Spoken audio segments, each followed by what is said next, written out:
Donc chacun ses traditions, on doit respecter la tradition des autres. Moi, quelqu'un qui ne boit pas par conviction, je l'accepte. Mais si j'ai envie de boire une bière, je bois une bière. Qui a donné son cœur à Dieu et qui réagissait j'allais dire comme un pentecôtiste, parce que lorsqu'on priait ensemble, il disait Amen, il disait Alléluia, et voilà. Mobutu disait Alléluia, Amen. Oui. Chers téléspectateurs du micro du pasteur Bobo, partout où vous êtes à travers le monde, nous vous disons bonjour ou bonsoir. Ça dépend de l'heure à laquelle vous nous regardez. Nous sommes à Bruxelles, Bruxelles, capitale de la diaspora congolaise, mais aussi capitale de l'Europe. Nous sommes avec Jean-Louis Jaé, le patriarche, un doyen, Jean-Louis Jaé que vous connaissez, Jean-Louis Jaé qu'on ne peut pas présenter dans le monde évangélique mondial. Jean-Louis Jaé a été au Congo. Il est même le dernier pasteur à avoir été avec le maréchal Mobutu au Congo. Jean-Louis Jaé a côtoyé beaucoup de présidents africains. Il a fait beaucoup de croisades en Afrique, au Congo et dans le monde. Nous sommes avec lui. C'est un plaisir pour nous de l'avoir en exclusivité. Bonjour, pasteur Jean-Louis Jaé. Bonjour mon frère, bonjour. On vous suit partout à travers le monde. Comment vous vous portez, pasteur? Et je vais bien, par la grâce de Dieu. Je voyage toujours. Je rajoute toujours un pays de plus à mes 55 pays. Donc, où j'ai prêché l'évangile. Et voilà, évidemment, je ne cours plus comme je courais il y a 20 ans ou il y a 30 ans. Mais je continue de prêcher l'évangile. Là, je viens juste de terminer 2 mois consécutifs tous les week-ends. Et ça va, par la grâce de Dieu, la santé est bonne. Comment êtes-vous arrivé aux Zaïre de l'époque, en aire du Congo? Je suis arrivé au Zaïre après avoir refusé pendant au moins 2 ans des invitations qui me venaient toutes les semaines par courrier pour aller faire une mission là-bas. Et par des circonstances particulières, un jour j'ai senti que c'était le moment de Dieu. Et j'ai débarqué là-bas à Kinshasa. Et ma première mission, je l'ai faite avec le pasteur Aïdini. Aïdini Abala. Voilà, Aïdini. Et on a fait un culte dimanche matin chez lui. Et l'après-midi, on a fait à la Fikine, où il y avait environ 15 000 personnes et où le Seigneur se manifestait de façon extraordinaire, ce qui fait que la réputation s'est répandue aussi vite que les rumeurs. Et je suis retourné plusieurs fois, j'ai prêché l'évangile à Lubumbashi, j'étais à Mbujimayi aussi, j'étais à Bado et surtout à Kinshasa, au pont Gabi. J'ai fait la plupart de mes missions, dont une de mes dernières missions a réuni plus de 120 000 personnes. Vous arrivez au Congo, la première personne qu'il faut raconter, c'est Aïdini Abala, de nos amis Madame Mosé Aïdini Abala. Mais comment avez-vous rencontré Mobutu? C'était comment? Vous vous retrouvez autour du maréchal Mobutu comme étant son pasteur, vous étiez avec lui, c'était comment? Je ne sais pas, il a entendu parler de moi. D'ailleurs, il me l'a dit un jour, il me dit, écoutez, quand j'ai su que vous réunissiez plus de monde que moi dans mes meetings politiques, j'ai voulu vous rencontrer. Puis un jour, j'ai débarqué à Kinshasa je venais du Gabon. Je suis arrivé à Kinshasa pour aller faire une mission à Mbujimayi. Et là, à la descente de l'avion, à Kin, donc, à Ndjili, un homme m'a dit, écoute, il faut vraiment que tu donnes tes tickets pour les bagages. On repart tout de suite pour Mbujimayi. Parce que le président veut faire ta connaissance et il est là-bas et c'était aux alentours du 24 novembre, il y a une fête là. Il a dit... Il a pris le pouvoir le 24 novembre. Voilà. Donc nous avons quitté l'avion de la compagnie Air Gabon pour prendre un petit jet privé. Nous sommes arrivés à Mbujimayi et le lendemain matin, le président me recevait dans un petit déjeuner. On a parlé un petit peu un moment, il a semblé intéressé par mes propos et m'a dit mais qu'est-ce que vous faites pour Noël? Ben, j'ai dit écoutez pour Noël on est avec la famille, avec les enfants. Alors là il m'a dit écoutez est-ce que vous aimeriez venir passer les fêtes de Noël chez moi? Où? À Bado. À Badou. Donc je lui ai dit pourquoi pas. Et c'est ainsi qu'on est allé à Bado et on a passé une quinzaine de jours avec monsieur et madame Osborne, qui étaient des évangélistes aussi de grande renommée. Donc nous avons été là-bas, on est allé à la réserve de Virunga, on a passé 15 jours magnifiques et par la suite, eh bien, chaque fois que j'allais à Kinshasa, on se rencontrait. Qu'avez-vous dit à Mobutu de sa gloire? Vous êtes avec lui comme évangéliste, homme de Dieu. Vous l'avez rencontré. Qu'avez-vous dit à Mobutu? Est-ce que avez-vous une mission? Dieu, avez-vous un message de la part de Dieu? Les messages, il les connaissait, sa femme les connaissait aussi. Je lui ai dit pas mal de choses intéressantes, mais ce qui a été le plus intéressant, c'est lorsqu'il est devenu un enfant de Dieu, un an avant son décès. Et puis j'ai eu l'occasion, le privilège d'être à ses côtés jusqu'à sa dernière minute au Maroc. C'est vraiment quelqu'un qui a donné son cœur à Dieu et qui réagissait comme j'allais dire comme un pentecôtiste, parce que lorsqu'on priait ensemble, il disait Amen, il disait Alléluia, et voilà. Mobutu disait Alléluia, Amen. Oui, oui, oui. Il répondait à mes prières et j'ai prié pour lui jusqu'au dernier moment. Je pense que c'est la dernière personne qu'il ait vue. Voilà. Comment s'est passée sa conversion? Il s'est converti, je pense, en lisant la parole. Je lui avais offert une Bible en 83 et je lui avais indiqué 2 psaumes particuliers et quelqu'un m'a dit, chaque fois que je rentrais dans sa chambre, je trouvais la Bible sur le lit qui était ouverte à un ou l'autre de ces passages de la Bible. Mobutu a accepté Jésus-Christ. Oui, oui. Il a accepté Jésus-Christ comme son sauveur et son Seigneur et il s'est efforcé dans les derniers mois de sa vie de vivre selon les principes de l'Évangile. En écoutant le témoignage de votre femme, elle a dit qu'avant déjà que vous puissiez aller à l'Afrique, vous priez sur les photos des présidents africains par la foi. Ça s'est passé comment? C'est un peu d'esprit. Un jour, j'ai eu à cœur, je me suis dit, pour que ces pays soient bénis, il faut que leur chef de gouvernement soit béni. Et nous avons pris des photos des uns et des autres et on les a placés dans notre chapelle. Et j'ai prié, on a prié pour eux. Et puis 2-3 ans après, les portes se sont ouvertes, mais on n'a pas cherché à rencontrer qui que ce soit. On n'a jamais demandé ni une audience, ni quoi que ce soit. Ça s'est fait comme ça. Je pense que Dieu nous a conduits d'abord à prier pour les gens. Et c'est important de prier pour les gens, que ce soit nos amis ou nos ennemis. Et je pense particulièrement à nos ennemis. Quand on prie pour nos ennemis, on risque de voir réellement des miracles se produire. Et c'est ce que Jésus nous a dit. Il nous a dit « Bénissez et vous serez bénis ».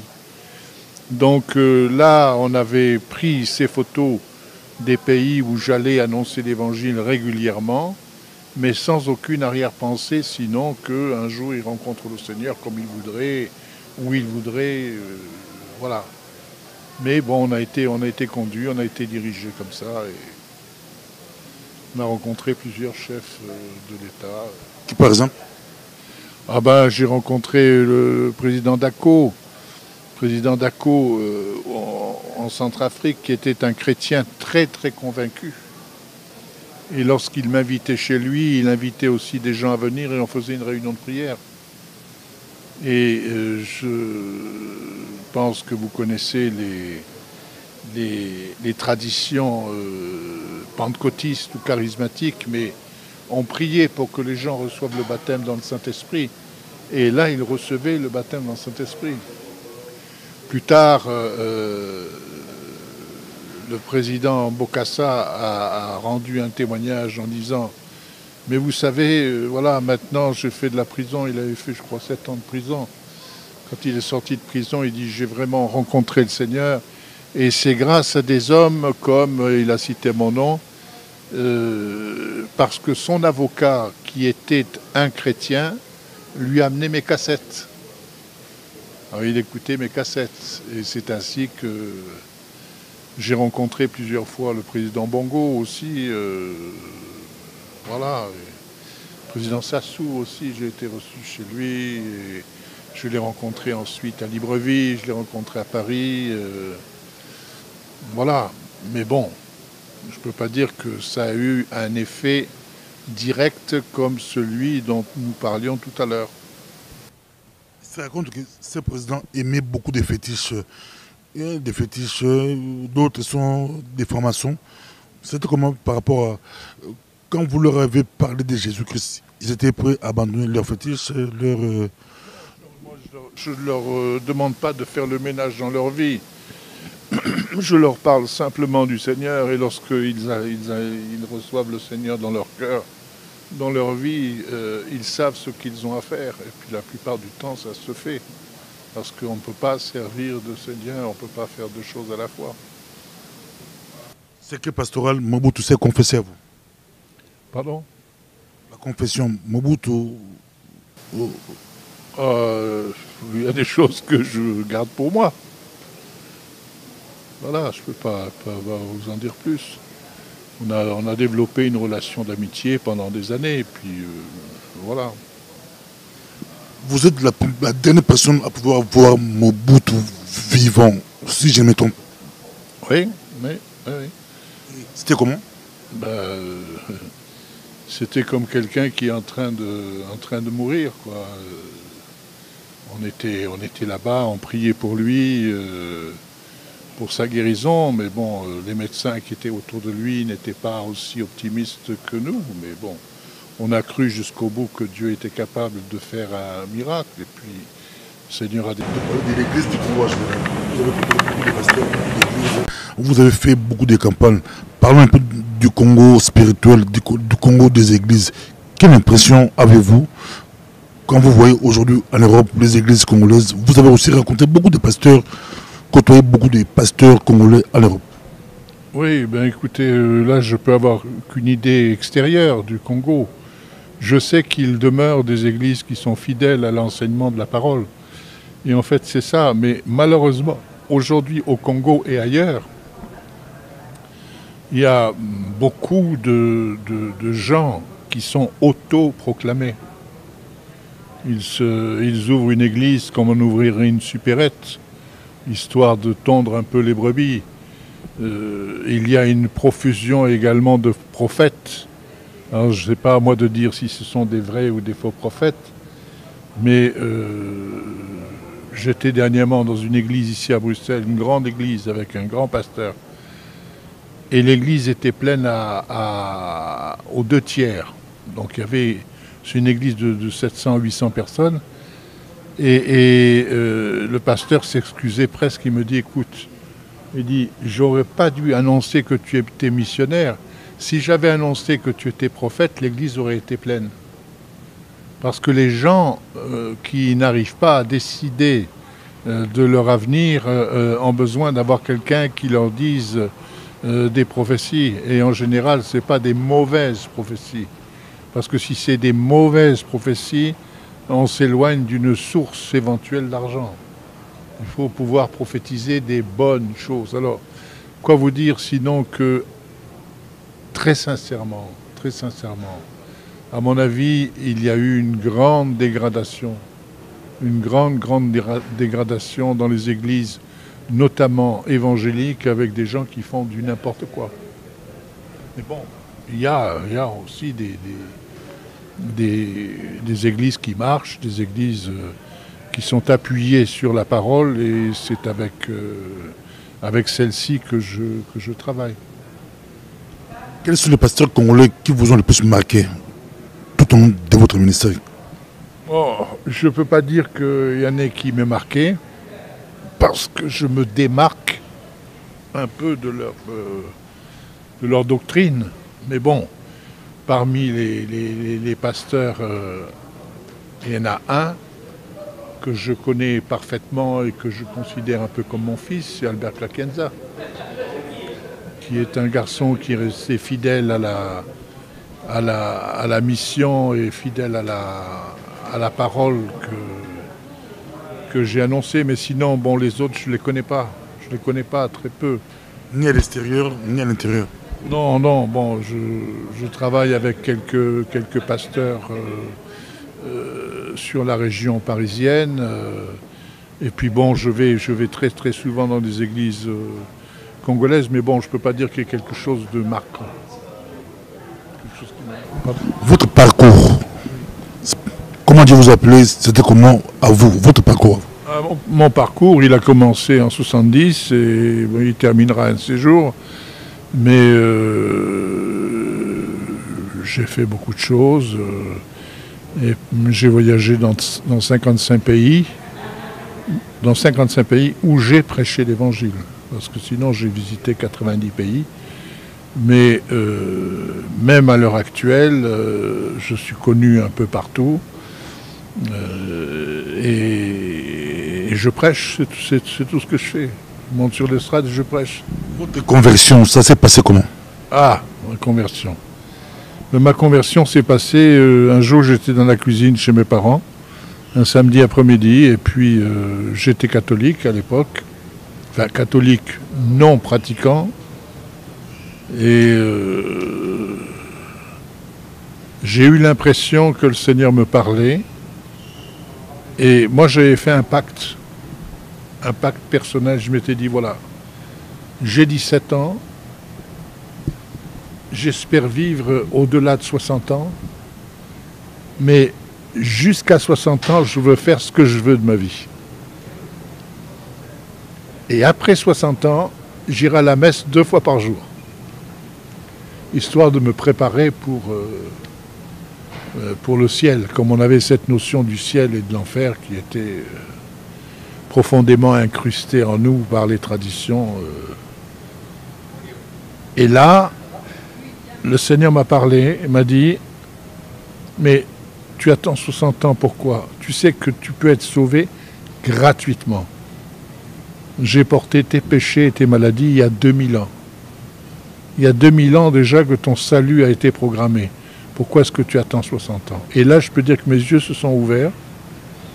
Et puis, ma vie a totalement changé.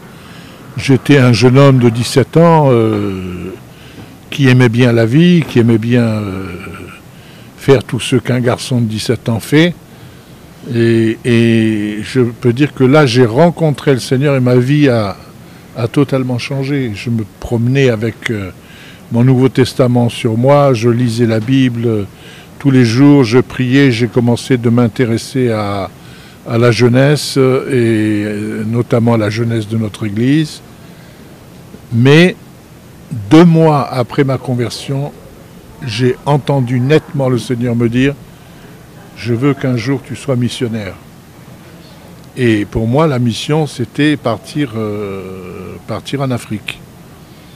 Et on se préparait à partir en Afrique avec mon épouse et nos enfants. En 70, nous aurions dû partir quelque part pour devenir missionnaires et prêcher l'évangile en Afrique. Mais on a eu un problème de santé avec notre fils, notre garçon, et on n'a pas pu y aller. Et ce n'est que en 77-78 que les portes de l'Afrique m'ont été ouvertes.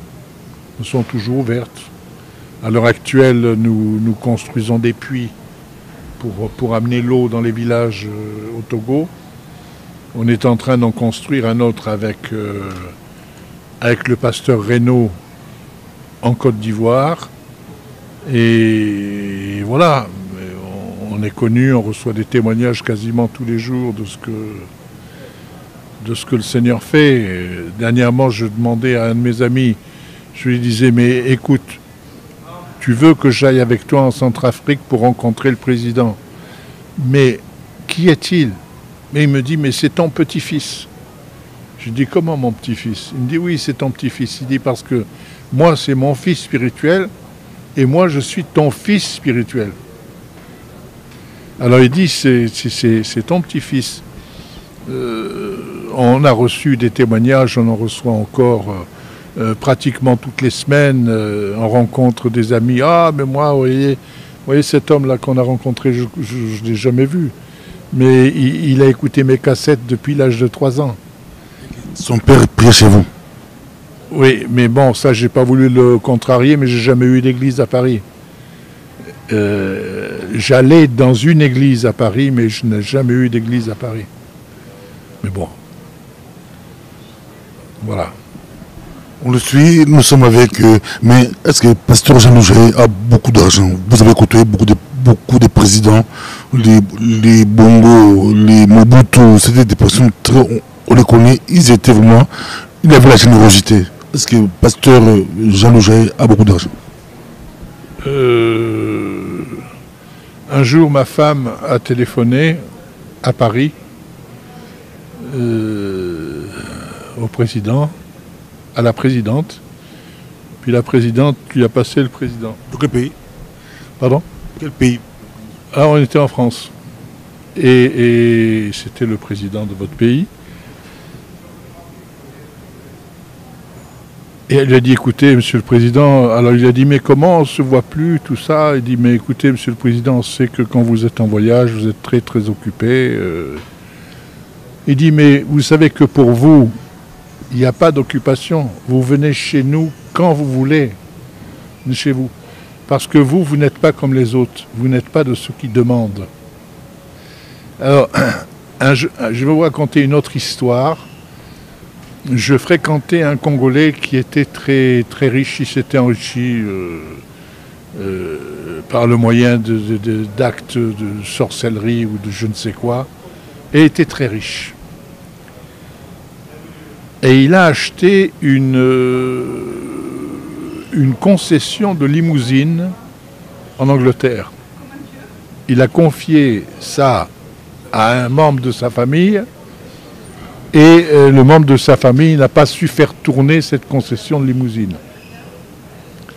Je lui ai fait dire par un de mes amis, j'ai fait dire, écoute, si tu peux pas, si tu dois vendre tes voitures, offre-moi une Rolls-Royce. En plaisantant, parce que je ne me voyais pas faire quoi que ce soit avec une Rolls-Royce. Et il m'a fait répondre, il a dit, mais toi, si tu avais su faire avec les fréquentations que tu as eues, mais tu serais archi-milliardaire. Parce que tu sais pas comment faire, tu sais pas comment demander. Alors, pour répondre à votre question indirectement, on n'a jamais rien demandé à qui que ce soit. À aucun chef d'État. On n'a jamais demandé, on n'a jamais monnayé nos services, on n'a jamais rien fait. Un président, même si vous ne le demandez pas, le président africain donne. Ça a arrivé. Mais pas aussi... oui, pas aussi fréquemment que... Merci beaucoup, nous sommes presque à la fin, ça a été un plaisir pour nous. Mais si on revenait sur Mobutu, c'était vraiment extraordinaire. Il se raconte que Mobutu, vivant à bonne santé, puissant, ne vous a pas donné l'occasion de lui prêcher l'évangile. Vous arrivez à la maison, ouais, on ne vous laissait pas le temps de lui prêcher la parole, mais c'était juste quand Mobutu est devenu malade qu'il s'est rappelé de vous. Disons qu'on avait l'occasion de lui parler de l'évangile, de lui prêcher l'évangile. On parlait très souvent de l'évangile d'ailleurs ensemble. Mais c'est évident que lorsqu'on est malade et qu'on cherche du secours, on est plus ouvert. L'évangile, le réveil spirituel pour l'Europe, c'est possible, l'Europe? Ça, il faut vous adresser à tous les prophètes qui prophétisent depuis 50 ans que l'évangile va venir, ceci, cela. Il y a certes quelques signes, mais on en est encore loin. On en est encore loin. Vous savez, 2 fois par an en France, on fait des soldes. Et quand on fait des soldes, on vend des produits qui valent tel prix, on les vend avec 50%, 60%, 80%. Et j'ai l'impression que trop souvent, hélas, les croyants achètent l'évangile en solde, c'est-à-dire l'évangile est bradé. On dit aux gens, non, il ne faut pas trop vous faire de soucis, ceci, cela, chantons, dansons, mais je peux vous citer un prédicateur sur 2 qui n'ouvre jamais sa Bible quand il prêche. Ah, le Seigneur m'a montré, il y a quelqu'un à droite ou à gauche qui a mal à la tête. Mais je vais vous dire, il n'y a pas besoin d'avoir le Saint-Esprit pour savoir que dans une église où vous avez 100 femmes, il y en a une qui a mal à la tête. Ou alors le Seigneur me montre qu'un tel, là, de ce côté-là, pas précisément de ce côté-là, il y a quelqu'un qui souffre de l'estomac. Mais il n'y en a pas qu'un qui souffre de l'estomac, il y en a 50 qui souffrent de l'estomac. Alors, les gens aiment ce spectacle. Ils aiment ce spectacle, ils aiment chanter. Vous mettez un groupe de chant dans une église, si c'est un groupe de chant renommé, l'église va être pleine. Vous mettez un prédicateur qui prêche l'évangile, qui prêche la parole, qui prêche avec sa Bible en main, avec des versets bibliques en essayant d'expliquer, vous n'avez pas un tiers des gens qui viennent. Alors, pour moi, ce n'est pas un signe de réveil. Maintenant, vous avez autre chose. Billy Graham, qui a été le grand évangéliste du XXe siècle, a dit, il était très informatisé et autres, il dit, seuls 5% des 100 personnes qui s'approchent pour prendre une décision de suivre le Seigneur, seuls 5% demeurent fidèles dans une église au bout d'un an. Où sont passés les 95%? Il y a eu une espèce de convention, une espèce de conversion émotionnelle. Vous avez un évangéliste qui s'appelait Moody. Avec l'évangéliste Moody, au bout d'un an, il y avait 20% qui demeuraient dans l'église. Et vous avez un autre évangéliste qui s'appelait Charles Finney, en 1700 et quelques, qui était vraiment un revivaliste, 85%. Vous voyez, entre 85 et 5%, il y a 80%. Quelle était la différence? La différence, c'est que vous demandez aux gens de prendre une décision, ils lèvent la main, et ils peuvent être sauvés. Ils peuvent être sauvés. Je sais qu'il y a des gens, ils ont levé leurs mains et ils sont encore fidèles des dizaines d'années derrière. Mais les gens lèvent la main parce que les autres lèvent la main. Mais ce n'est pas ça une conversion. Du temps de Finney, les repentis pouvaient rester 3 jours à l'église sur ce qu'on a appelé le banc des pénitents, à pleurer sur leur vie, à confesser leurs péchés, à regarder, à examiner leur vie. Il y avait un véritable nettoyage qui se produisait. Aujourd'hui, c'est tout en surface. Les nouveaux croyants, la plupart, ils veulent avoir les bénéfices de l'évangile, mais ils ne veulent pas en payer le prix. Alors, avec ce genre d'évangélisation, on n'est pas prêt de voir un réveil profond. Je ne dis pas qu'il n'y aura pas de réveil, je ne dis pas qu'il y a un réveil qui va venir. Mais ceux qui proclament le réveil, ils le proclament tous les dimanches et il n'y a rien qui se produit. Il n'y a rien qui se produit parce qu'il faut aller chercher dans les racines de l'évangile, il faut reprêcher l'évangile et il faut surtout montrer l'exemple par notre vie de ce que nous vivons pour qu'il y ait un véritable réveil. Personnellement, je me dis, si les choses continuent d'aller comme ça, on n'aura pas de réveil. On aura une illusion du réveil. Alors il y aura des foules qui vont assister, qui vont aux églises. Mais ce sont des gens qui sont prêts à avoir des droits, mais ils ne veulent pas accepter les devoirs. Or, quand vous prenez une pièce d'1 euro, vous avez un côté pile, un côté face. Et dans la vie du croyant, s'il y a la foi, il y a aussi la souffrance. Bosco, ce soir. Là où il y a la foi et la souffrance, c'est-à-dire il y a un prix à payer. Quand l'Église sera prête à payer le prix, alors le réveil viendra. Amen. Il y a des anecdotes, on pourra terminer. Vous pouvez éclairer. Vous arrivez à Kin, vous faites plein. C'était plein dans des stades, plein partout, plein dans des campagnes. C'était vraiment plein. Mais les gens se sont posés beaucoup de questions. Les pasteurs avaient une compréhension de voir les choses, la doctrine, entre votre doctrine et la doctrine que vous avez trouvée sur place. Sur place, c'était beaucoup plus des pentecôtistes. Vous venez de France. Vous étiez pentecôtiste ou vous étiez... Non, je n'ai jamais été pentecôtiste. Jamais été pentecôtiste. Je n'ai jamais fait partie des assemblées de Dieu parce que j'étais indépendant. Mais est-ce que Dieu est pentecôtiste? Est-ce que Dieu est religieux? On peut prêcher l'évangile à partir de ce qu'on croit dans la parole sans être pentecôtiste. Mais c'est vrai que ma prédication s'apparentait davantage aux pentecôtistes qu'aux baptistes. Vous le savez parce que le pasteur Gémon a dit, la voiture va arriver, 16h30, la voiture arrive ici pour vous prendre, pour aller à la campagne, à l'église, parce que vous allez prêcher aujourd'hui. Il y a une voiture qui va arriver tantôt là, pour que vous puissiez aller. On va vous laisser vraiment le temps d'aller prêcher l'évangile à Bruxelles. Pendant 2 jours, quel message allez-vous apporter? Je vais apporter le message sur la grande foi.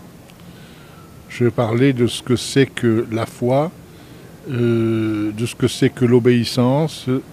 Je vais parler de la banque du ciel, non pas pour parler d'argent, mais pour parler de pouvoir, et dire que beaucoup de prières sont faites mais ne sont pas exaucées, parce qu'il n'y a pas de crédit dans notre banque.